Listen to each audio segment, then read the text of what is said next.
If you're like most people, you probably have a lot of material possessions, right? I mean, in other words, you've got a lot of stuff. Go ahead, look around yourself. Whether it's your clothes, your electronics, your furniture, your watch, somebody had to figure out a way to sell you that stuff.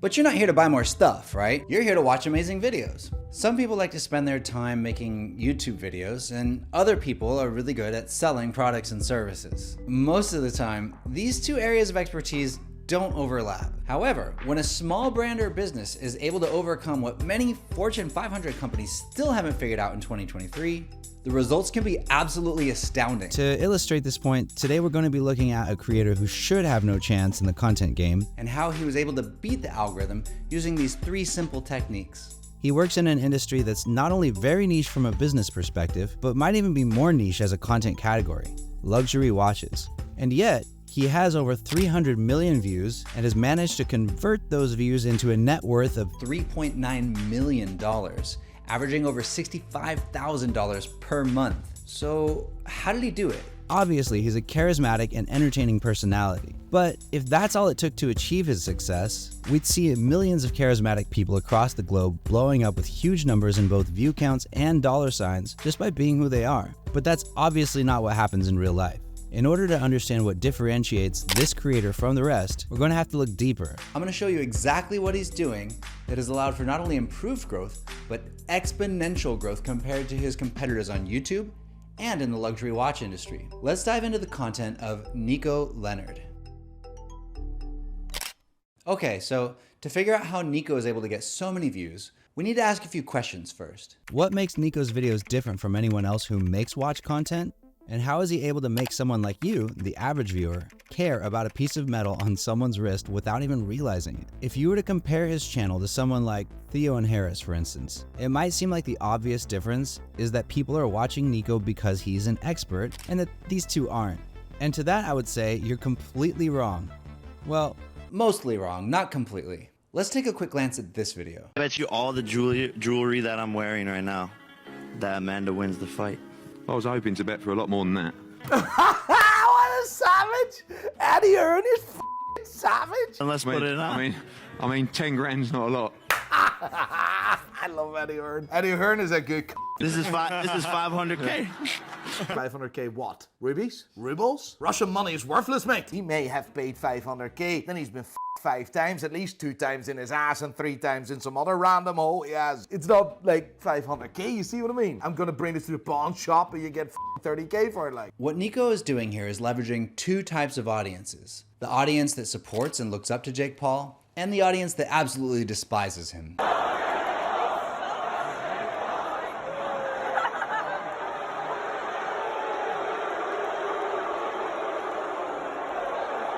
One side is going into this video hoping to learn something about Jake Paul's watch collection.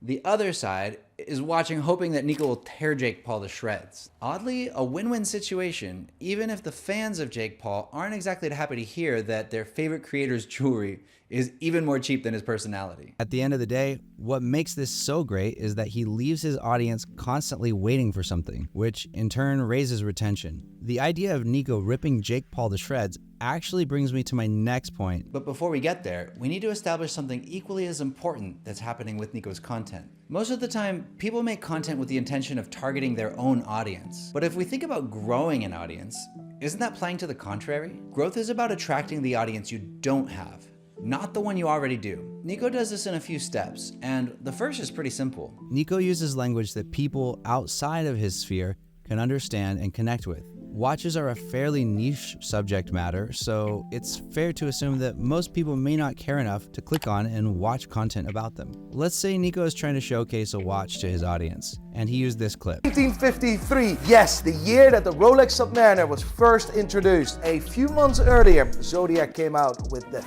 Zodiac Seawolf, one of the most important and most popular sports dive watches that was accessible to the mass at that moment in time. Suck my dick. The most the audience can understand at this point is that Nico's presenting a watch and he thinks it's important, but nobody knows why, leaving anyone who does want to know more stuck. So let's take that same concept but make it better. Most popular sports dive watches that was accessible to the mass at that moment in time suck my dick.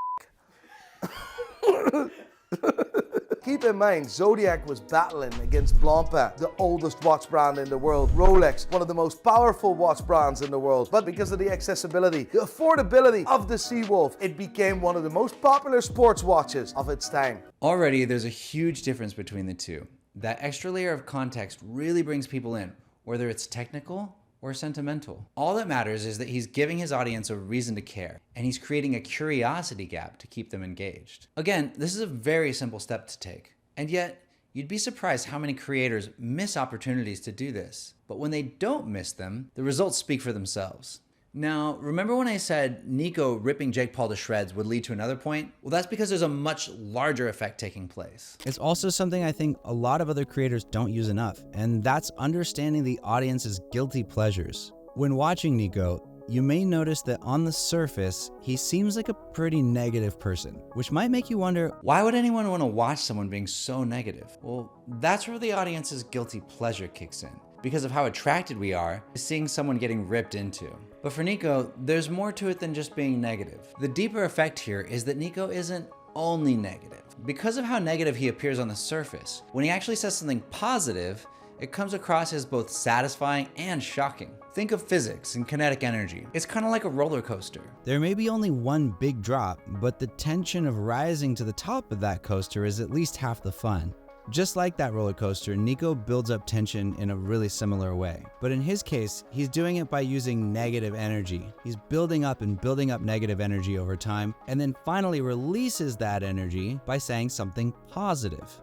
In very practical terms, next time you're working on a script, try building tension in one direction and then completely flipping the energy to a different direction. You'll surprise your audience and make them hungry for that kind of shift in the future. But there's one more thing I think is important to mention with Nico and how he utilizes the platform. Selling products and merchandise through content is hard. In fact, 99% of businesses really struggle to do this because they don't know how to make good content. Their focus relies too heavily on featuring their brand and featuring their products instead of just making content that people actually want to watch. But Nico Leonard found a way to beat this problem. Let's talk about how. Bingeability.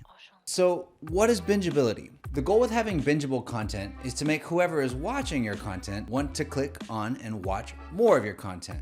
They'll watch 4, 5, 6 videos in a row without feeling scammed out of their time. Because the videos they're watching paid them back value through being entertained. Furthermore, being bingeable doesn't just mean someone will watch your videos for a few hours and then never watch you again. It also means they'll immediately click on your content every time it shows up in their feed. Overall, to be bingeable means that you've trapped the audience into your world and your mindset. Generally speaking, people are always subconsciously looking for a reason to click away from what they're watching, even if it's for the smallest of reasons. And Nico doesn't give them that opportunity. So this leaves us with one last question. How does great content drive people to take out their wallets and buy from a business like Nico's? He does it by leveraging these 3 techniques into his content and business. He uses these tactics to generate hundreds of thousands of dollars per year. As a refresher, those tactics are: 1. His generalist approach, where he initiates outsiders into his content. 2. He polarizes his audience, feeding the audience's guilty pleasures. And finally, he's able to create content that is bingeable. So with all of that in mind, don't take this just as a lesson on how watch companies should be promoting their products. Consider it as a lesson in connecting with your audience, as a way to get inside their head, so that when you do want to sell something, you're already top of mind. After all, Nico is more than just a business owner. He has become a content creator, and the same techniques we've discussed today can be applied to other creators of all kinds as well. It's all about entertaining first, and then reaping the rewards from it once you've built a connection, something Nico knows all too well.